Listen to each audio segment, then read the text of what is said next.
भाई लोग, अपना जो अभी क्लास चल रहा है मेजरमेंट सिस्टम का, उसका ये पार्ट 2 है। इसमें अपना लोग मेजरमेंट टूल के बारे में पढ़िएगा, उसका जानकारी मिलेगा आप सभी को। हम तो हमेशा चर्चा मुद्दे की करते हैं, माँ की वो अंड संड उतना तो है नहीं। मुद्दे की बात इस प्रकार हम कर रहे हैं जो आपको एग्ज़ाम में पूछे जाने वाले क्वेश्चन है, कहाँ से क्वेश्चन पूछा जाता है, किस टाइप से क्वेश्चन पूछा जाता है, उसी का हम कॉन्सेप्ट क्लियर कराने का प्रयास करते हैं थ्योरी के रूप में। वो भी हमारे पास शॉर्ट नोट्स बना हुआ है सभी ट्रेड का। तो अगर आपको नोट्स की आवश्यकता है किसी बच्चे को, तो कमेंट सेक्शन में आकर के अपना व्हाट्सएप नंबर केवल दे दीजिए, आप टॉपिक का नाम दे दीजिए, आपको नोट्स मैं प्रोवाइड करवा दूंगा घर बैठे, निःशुल्क, कोई चार्ज नहीं। इसीलिए अब आगे हम चर्चा करेंगे मेजरमेंट टूल्स के बारे में। मेजरमेंट सिस्टम का ही ये अगला टॉपिक है, इस पे आज अपना लोग चर्चा करेंगे मेजरमेंट टूल से संबंधित। ये चैप्टर थोड़ा सा लंबा चलेगा, हम छोटा छोटा वीडियो बनाने का प्रयास कर रहे हैं। इसमें बहुत कुछ जानकारी आपको हम देने का प्रयास कर रहे हैं इस वाले पार्ट में। बाकी जो शेष रहेगा नेक्स्ट पार्ट में। अगर पिछला वीडियो नहीं देखे हैं पार्ट 1, तो आपका प्लेलिस्ट में है हमारा फीटर थ्योरी, उसमें जाकर के आप देख सकते हैं पिछले वीडियो को। संसाधन की कमी है अपने पास, इसलिए हम पर्दे पे नहीं आ पा रहे हैं अभी। बहुत जल्द हम पर्दे पे आएंगे। डिजिटल बोर्ड का व्यवस्था हमारा बहुत जल्द ही होने वाला है, फिर और हम भी बेहतर तरीके से पढ़ाने का प्रयास करेंगे आप सभी को। मैकेनिकल किसी भी ग्रुप के, ITI किसी भी ट्रेड के स्टूडेंट को हम मैकेनिकल ग्रुप वाले को प्रयास करेंगे अच्छे से बताने का। कमी बेसी हो सकता है इसमें, कहीं भी आप सभी को कमी बेसी अगर लगे तो आप हमको कमेंट सेक्शन में अपना सुझाव ज़रूर दीजिएगा, हम उसको बेहतर करने का प्रयास करेंगे। ठीक है भाई लोग, नो बकवास, क्लियर मुद्दे पे आते हैं। आज जो है मेजरमेंट टूल का जो हम चर्चा करने जा रहे हैं, ये सबसे पहला बात है स्टील रूल। हम कुछ पिछले प्रीवियस पार्ट में जो हम बनाए हैं पार्ट 1 में, उसमें बहुत कुछ हम बताने का प्रयास किए हैं, उसको जाके आप लोग देख सकते हैं। आज जो है उससे आगे आज हम चर्चा करने वाले हैं स्टील रूल के बारे में। स्टील रूल तो आप लोग देखे ही हैं, है ना, जो आपका वर्कशॉप में ये देखे होंगे स्टील रूल, है ना, जो इंच में मेजरमेंट होता है, mm में होता है ना, ये आप देखे होंगे, सेंटीमीटर में होता है। ये फिगर है उनका, अलग अलग टाइप का है स्टील रूल। अब सबका काम अलग अलग है ना, कौन कहाँ यूज करते हैं, किस स्थान पर किस स्टील रूल का उपयोग करते हैं, कौन कौन से टाइप हैं, उसको हम बताने का आज प्रयास करेंगे। आगे हम चर्चा कर देते हैं सीधे स्टील रूल के बारे में। ये भैया stainless steel high carbon steel का बना होता है, स्प्रिंग स्टील का भी बना होता है स्टील रूल। ठीक है, ये आप क्वेश्चन आ सकता है इसमें, स्टील रूल किस चीज़ का बना होता है। स्टेनलेस स्टील रहेगा ऑप्शन में, मार दीजिएगा टिक, या हाई कार्बन स्टील रहेगा, मार दीजिए टिक, या स्प्रिंग स्टील रहेगा तो मार दीजिएगा टिक, है ना। ये स्टील रूल के बारे में कॉमन एगो बात है। ये जो है इसका साइज 150 से 300 mm तक के उपलब्ध है, मार्केट में आते हैं। इसका साइज यहाँ पे दिया हुआ है। अब उसका देख लीजिए टाइप। सबसे पहले है standard steel rule. Standard steel rule है ना, एक टाइप है, ठीक है। और इसके बारे में चर्चा कर लीजिए। इसका लिस्ट काउंट जो होता है, अल्पतम मांग, मिनिमम माप, वर्कशॉप में लगभग आप यूज करते हैं, देखे होंगे बच्चे को, आप खुद किए होंगे वो स्टैंडर्ड स्टील रूल। उसका लिस्ट काउंट होता है 0.5 mm, है ना, 0.5 mm उसका लिस्ट काउंट है SI पद्धति में, है ना। ब्रिटिश में क्या है, इसका लिस्ट काउंट 1/64 इंच, है ना, ये दिया हुआ है, आप यहाँ देख सकते हैं। FPS में होता है 1/64 इंच, और SI पद्धति में होता है mm में होता ही है, ये तो जानिए रहे हैं सभी लोग। उसका लिस्ट काउंट का मतलब होता है कितना हम कम से कम माप ले सकते हैं। स्टील रोल की सहायता से कोई भी स्टील रोल उठा लेते हैं, इस स्टील रोल की सहायता से कम माप कितना है, छोटा छोटा है ना mm में, कम से कम अपना लोग कितना लेते हैं 0.5 mm, इसका लिस्ट काउंट होता है ना। कौन सा सिस्टम में, SI पद्धति में। और ब्रिटिश जो है ना, ब्रिटिश पद्धति में क्या होता है, इसका लिस्ट काउंट कम से कम माप ले सकते हैं 1/64 इंच। क्लियर है। अब है दूसरा क्या, फ्लेक्सिबल स्टील रूल। फ्लेक्सिबल का मतलब समझ ही रहे हैं, फ्लेक्सिबल किस प्रकार का धातु में पाया जाता है, आगे हम बताते हैं इसके बारे में डीपली, और भी बहुत कुछ हम बताने वाले हैं, आपको आगे चल के एकदम क्लियर हो जाएगा सारा चीज़। फ्लेक्सिबल स्टील रूल जो है ये स्प्रिंग स्टील का बना होता है, इसे आसानी से मोड़ कर सुरक्षित रख सकते हैं। ये पतली पत्ती जैसी होती है, आप देखे होंगे राजमिस्त्री लोग के पास, है ना। आपको हम फिगर ही दिखा देते हैं, आपको समझ में आ जाएगा, है ना। ये वाला देखिए, टेप रूल जो है आपका फ्लेक्सिबल है। इस डब्बे में ये टोटल, ये अगर बड़ा साइज का आता है ना, फीट में भी आता है, इंच में भी आता है, मतलब सब मेजरमेंट उसमें रहता ही है। तो लोग राजमिस्त्री वगैरह फीट वगैरह का अधिक यूज करते हैं, इंच का भी उपयोग करते हैं। ये कहने का मतलब फ्लेक्सिबल क्या है, इसमें आसानी से मुड़ सकता है ना। बहुत बड़ा आकार ये साइज में आते हैं, बाकी ये आसानी से मुड़ जाते हैं, फ्लेक्सिबल होते हैं, इसलिए उस डब्बे में मेजरमेंट होने के बाद मुड़ जाते हैं आसानी से। तो हो गया आपका फ्लेक्सिबल स्टील रूल, उसी को कहते हैं। एगो है आगे नैरो रूल, इसका चौड़ाई 5 mm होता है। नैरो रूल अभी दिखा देते हैं आपको, इसका चौड़ाई जो होता है नैरो रूल का चौड़ाई वो 5 mm होता है। इसका प्रयोग छोटे से या सकड़े स्थान पर माप लेने के लिए उपयोग किया जाता है। सकड़े समझ रहे हैं ना, जहाँ पे आसानी से, बहुत पतला स्थान है। देख लीजिए पहले कौन सा था, फ्लेक्सिबल तो यहाँ है, ये था, देख ही लिए। अभी क्या देखे थे, नैरो वाला है ना, ये वाला narrow rule, narrow steel rule है ना। ये स्टील रूल का ये देख लीजिए, ये जो चौड़ाई है ना इसका, ये चौड़ाई आपका कितना mm का है, 5 mm तक का होता है। ये चौड़ाई, इसका जो ये चौड़ाई है ये 5 mm का होता है। ये सक्रिय स्थान, बहुत पतला स्थान, कोई अब ये चौड़ा वाला है वहाँ नहीं घुसेगा। एक ऐसा स्टील रूल है, ये जो इसका चौड़ाई थोड़ा अधिक है, इसका 5 mm का है। ये किसी भी स्थान पे, कोई भी नैरो टाइप का स्थान है ना, ये छिद्र यहाँ थोड़ा कम है, यहाँ पे अगर हमको मेजरमेंट लेना है यहाँ से यहाँ तक का, इसका चौड़ाई अगर कम है तो 5 mm तक का है, इसको आसानी से हम नैरो वाले स्थान पे, सकड़ा स्थान पे आसानी से डाल करके हम वहाँ का मेजरमेंट कर सकते हैं, इसलिए उसका नाम रह गया नैरो स्टील रूल। ठीक है। इसका लंबाई जो है 15 सेंटीमीटर से 30 सेंटीमीटर तक का होता है, किस स्टील रूल का, नैरो स्टील रूल का। चौथा क्या है, हुक स्टील रूल। इसमें किसी हेल्पर की आवश्यकता नहीं होती है, अकेले हुक की सहायता से किसी भी लंबाई का माप ले सकते हैं। हुक मतलब समझ रहे हैं ना भैया, हुक लगा हुआ है, देखिए ना, ये देखिए ये हुक रूल है ना, यहाँ पे वो हुक लगा हुआ है, ये वाला, ये यहाँ पे मान लेते हैं ये वाल है हमारा, ये वाल है, ये हुक जो है इस वाल का ही कॉर्नर वहाँ पे हम लगा दिए, इसको खींच करके आगे ले करके चले गए, यहाँ तक का हम माप ले लिए।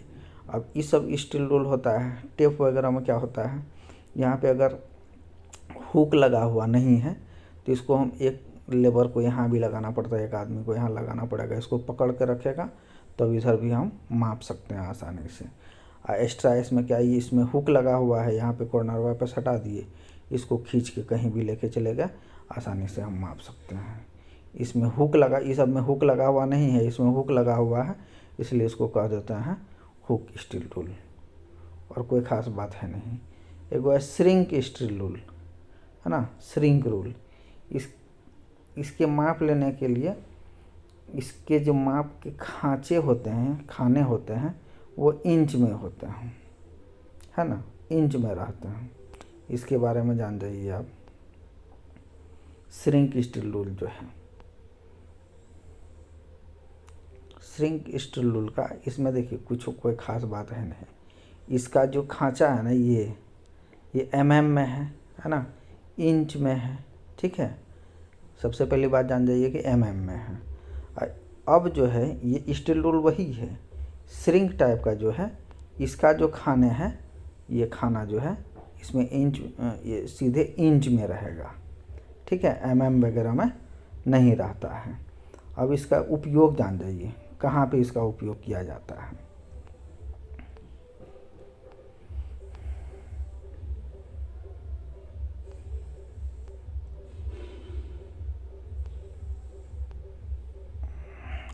इसके इंच के खाने समान साइज से बड़े होते हैं। अगर ये स्टील रूल है ना भाई, इसका जो खाना है वो सबसे पहले तो इंच में रहता है, और इसका जो इंच का खाना है वो समान खाना से थोड़ा सा बड़ा रहता है। क्यों रहता है उसके बारे में भी हम बताने का प्रयास कर रहे हैं। श्रिंक रूल के खाने 1/10 इंच से 7/16 इंच तक, है ना, प्रति फुट बड़े खाने रखे जाते हैं। 1 फुट जो अगर है ना इस श्रिंक रूल में, 1 फुट इसका जो अगर मेजरमेंट है, उस 1 फुट में 1/10 से लेकर के 7/16 इंच तक प्रति फुट अधिक होता है, बड़ा होता है। सीधी सी बात समझ जाइए। इसका उपयोग जो है इसलिए बड़ा रखते हैं, रीज़न क्या है उसको भी आप जान नहीं जाइए। इसका प्रयोग मोल्डिंग्स ऑफ पैटर्न मेकिंग, गर्म धातु को माप के लिए किया जाता है।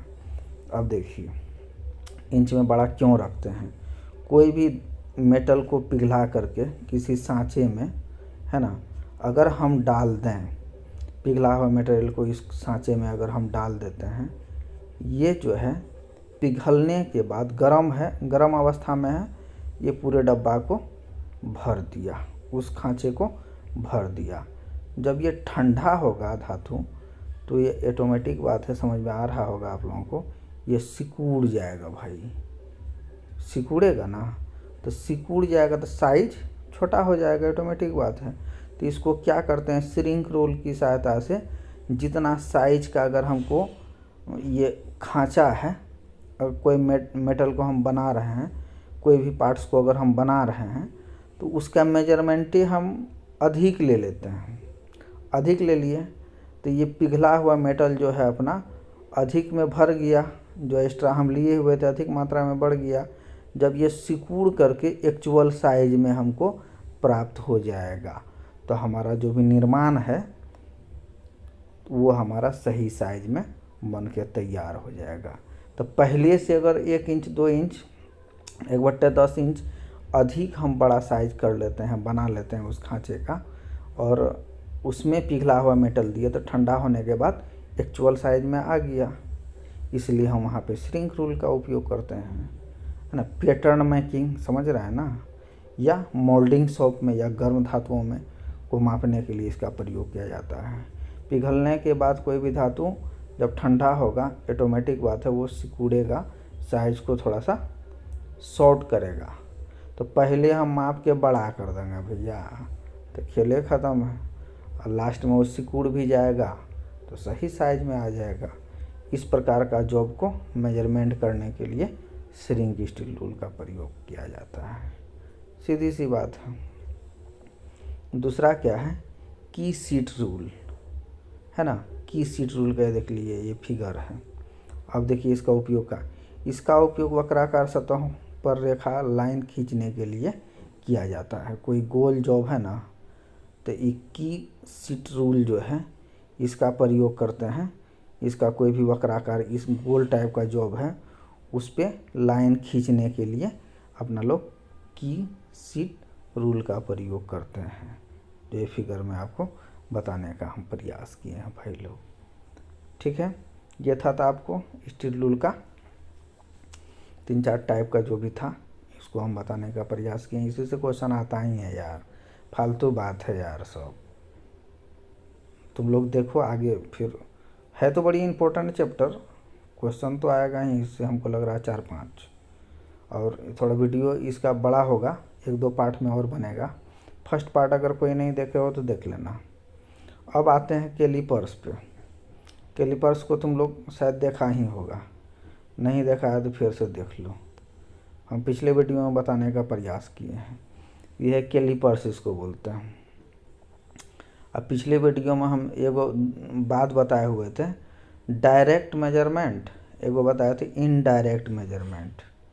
डायरेक्ट मेजरमेंट के बारे में हम ये बताए थे भाई लोग, जिस टूल्स में कोई ऐसा मेजरमेंट टूल्स है जैसे स्टील टूल, उसमें लिखा हुआ है भैया ये mm, इंच, है ना, सेंटीमीटर सब लिखा हुआ अपना लोग को आँख से दिखता है, तो डायरेक्ट उसको कोई भी जॉब पे लगा दिए, अपना लोग को जॉब का साइज प्रत्यक्ष रूप से दिखाई दे देता है। भैया इस जॉब का साइज 10 mm है, 20 mm है, 1 सेंटीमीटर है, 1 मीटर है, कुछ भी है, वो क्या हो गया, डायरेक्ट मेजरमेंट टूल्स। ठीक है, केवल स्टील टूल ही नहीं है, बहुत सारा ऐसा टूल्स है। जैसे देखो ये प्रेशर गेज, इसमें अपना लोग को दिख रहा है ना, इसमें टोटल डिग्री दिख रहा है, टोटल डिग्री दिख रहा है, mm में दिख रहा है, माइक्रोमीटर में दिख रहा है, रीडिंग लिखा हुआ रहता है, वर्नियर कैलिपर में रीडिंग लिखा हुआ रहता है। अपना लोग को डायरेक्ट इसको अगर जॉब पे यूज करते हैं, इसके द्वारा मेजरमेंट लेते हैं, तो अपना लोग को समझ में आ जाता भैया इतना इतना डिग्री एंगल है, या इतना mm का है, या कोई भी जॉब का हमको साइज डायरेक्ट दिखाई दे देता है, तो हो गया अपना डायरेक्ट मेजरमेंट टूल। ठीक है, अब अपना लोग चर्चा करते हैं इनडायरेक्ट मेजरमेंट टूल। यहाँ तक हम इसीलिए डीपली चले गए क्योंकि इनडायरेक्ट मेजरमेंट टूल कैलिपर्स है। ठीक है, कैलिपर्स एक अप्रत्यक्ष मापी औजार है या इनडायरेक्ट मेजरमेंट टूल है।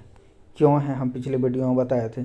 इसमें देखो कहीं भी रीडिंग लिखा हुआ है कि भैया ये जो फैला हुआ है ये 5 mm का साइज में फैला हुआ है, ये जो फैला हुआ है 10 mm में फैला हुआ है, 20 mm में फैला हुआ है, कहीं अपना लोग को दिख रहा है रीडिंग 1 2 3, कुछ भी नहीं है। तो क्या हो गया, अप्रत्यक्ष। मान लेते हैं इसका उपयोग करके कोई भी जॉब को हम माप ले लेते हैं, मिटाओ यार थोड़ा, इसका उपयोग करके इसको फैला के, है ना, कोई भी जॉब का माप ले लिए। मान लो कि ये जॉब है हमारा, इसको इतना फैला दिए, ये माप लिए। फिर इस जॉब का साइज को जानने के लिए इसी कैलिपर्स को क्या करेंगे, स्टील रूल है ना, यहाँ पे ला करके रखते हैं, जितना फैला हुआ भाग है। इंच में जानकारी लेना है कि mm में लेना है कि सेंटीमीटर में लेना है, उस स्टील टूल पे हम रखते हैं, उस मेजरमेंट टूल पे रखते हैं। तो ये कितना फैला हुआ है हमारा, है ना, ये कैलिपर, यहाँ से अपना लोग को पता चल जाता है। तो पता चल जाता है क्या, ये जो हमारा जॉब जिसको हम मापे हैं इस कैलिपर के माध्यम से, उस जॉब का एक्चुअल साइज पता चल जाता है। इसका उपयोग किए, केवल फैला दिए, लेकर के आए हम स्टील टूल पे। तो इनडायरेक्ट मेजरमेंट टूल हुआ ना भाई। डायरेक्ट तो हमको कुछ दिखा नहीं कि भैया इसको लगाया तो इतना mm है, इसको फैला करके जॉब का जो भी ले रहे हैं हम मेजरमेंट, उसको माप करके फिर हम स्टील रूल की सहायता से एक्चुअल साइज का पता किए, तो अब जा करके हमको पता चला कोई भी जॉब का साइज कितना है। तो डायरेक्ट नहीं लिए, इनडायरेक्ट लिए स्टील रूल की सहायता से। इसीलिए इस सारे टूल्स को क्या कहते हैं अपना लोग, इनडायरेक्ट मेजरमेंट टूल। ठीक है भैया, खेला है ख़त्म, और कोई ख़ास बात है नहीं इसमें। आगे देखो, कैलिपर्स का उपयोग दूरी को स्थानांतरित करने के लिए किया जाता है। तो एक दूरी उठा करके फिर दूसरा दूरी, है ना, लेते हैं, स्थानांतरित करते हैं। अब आगे है क्या, कैलिपर माइल्ड स्टील तथा हाई कार्बन स्टील का बना होता है। रॉ मटेरियल पूछ देगा भैया कैलिपर्स किस मटेरियल का बना होता है, या वहाँ ऑप्शन में रहेगा माइल्ड स्टील या हाई कार्बन स्टील रहेगा, तो मार देना ठीक है। माइल्ड स्टील के कैलिपर की सरफेस हार्डनिंग की जाती है। माइल्ड स्टील का अगर कोई भी कैलिपर्स है, उसका जो है सरफेस को हार्डनिंग की जाती है। हम आगे पढ़ाने वाले हैं तुम लोगों को सरफेस हार्डनिंग क्या होता है। हार्डनिंग चैप्टर में जाएंगे, ट्रीटमेंट में जाएंगे, तो बहुत कुछ हम आप लोगों को बताने वाले हैं। बहुत अच्छी अच्छी जानकारी आप लोगों को देने वाले हैं। हार्डनिंग क्या होता है, नॉर्मलाइजिंग क्या होता है और ट्रीटमेंट क्या होता है, सारा हम हीट ट्रीटमेंट का भी टाइप्स है कुछ, उसको भी हम आगे बताने का प्रयास करेंगे। वो आगे आपको सारा बात समझ में बिल्कुल आएगा, टेंशन नहीं लेने का भाई लोग। अब क्या है देखिए, हाई कार्बन स्टील कैलिपर पर हार्डनिंग की रहती है पहले से, है ना। SCS कैलिपर अगर है तो उसमें हार्डनिंग पहले से किया हुआ रहेगा। माइल्ड स्टील कैलिपर का सरफेस हार्डनिंग बाद में किया जाता है बन जाने के बाद। अब क्या है, कैलिपर के प्रकार, इसको भी जानना बड़ी ज़रूरी है। कैलिपर के प्रकार में आप सीधे यहाँ फिगरवा पे आ जाइए, ठीक है। फिगरवा पे आइए, हम बताने का प्रयास कर रहे हैं।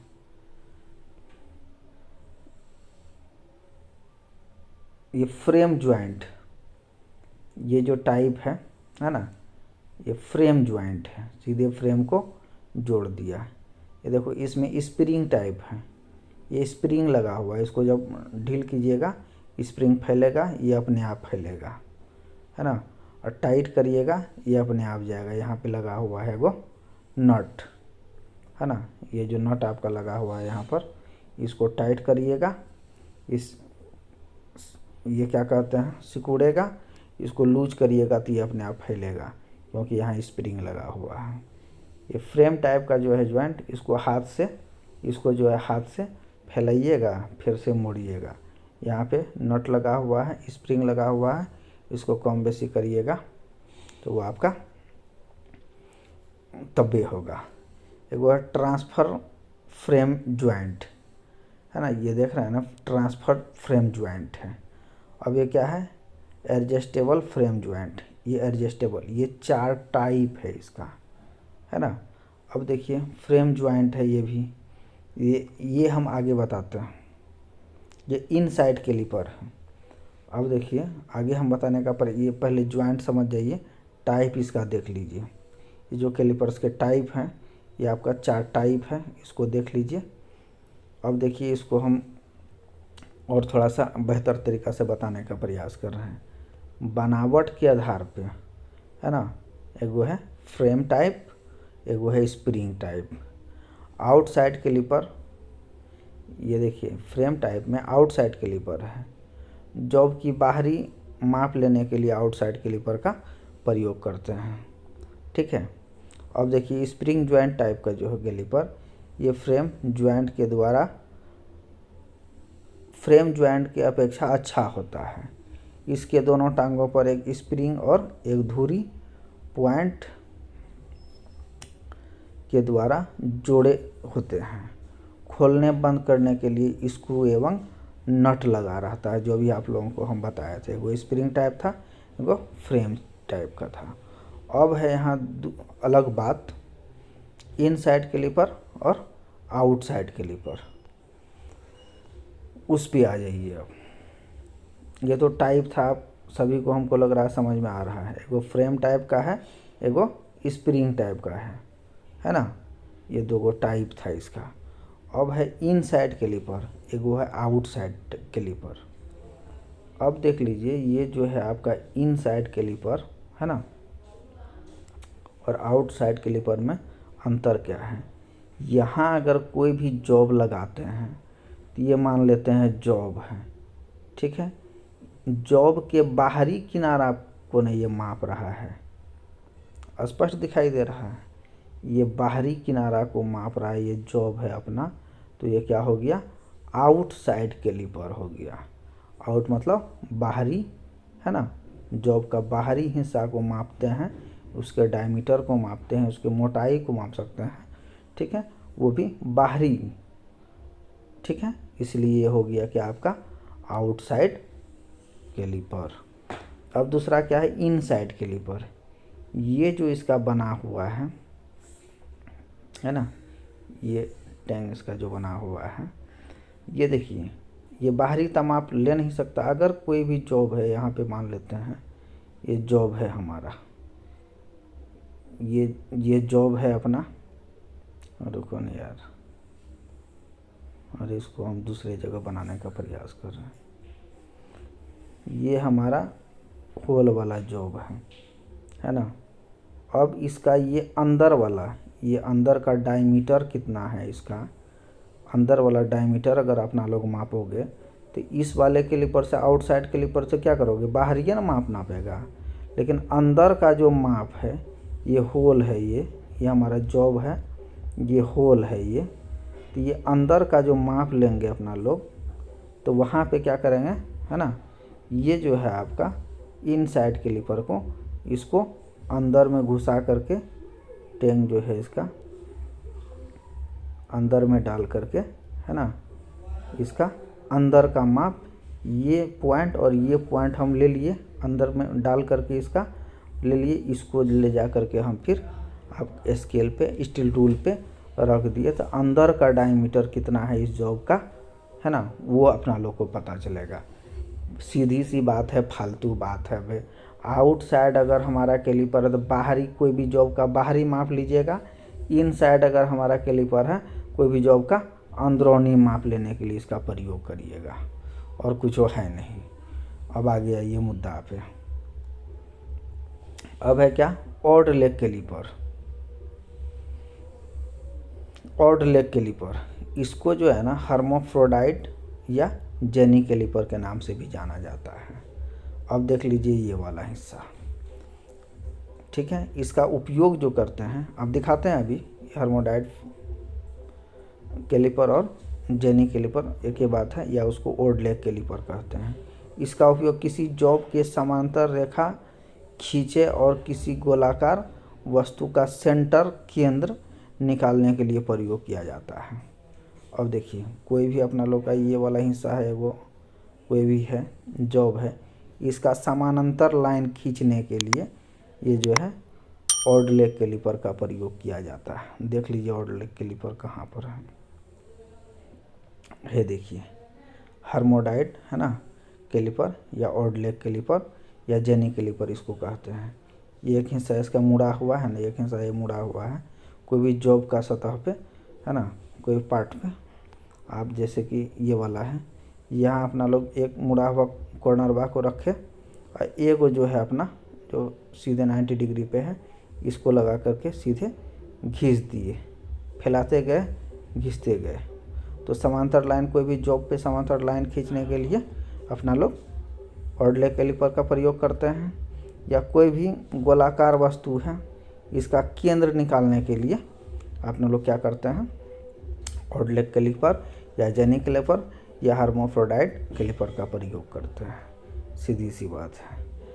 कैलिपर का जो साइज है, रिवेट सेंटर से ग्रूविंग, इसको मिटा देते हैं, आप लोगों को समझ में आ जाएगा। ग्रूविंग पॉइंट जो है ना, की दूरी तक लिया जाता है कैलिपर साइज के रिवेट सेंटर। अब रिवेट सेंटर देख लीजिए कौन सा है, ये है, कोई भी कैलिपर है, मिटा दें जरा इसको ताकि आपको समझ में आ जाए।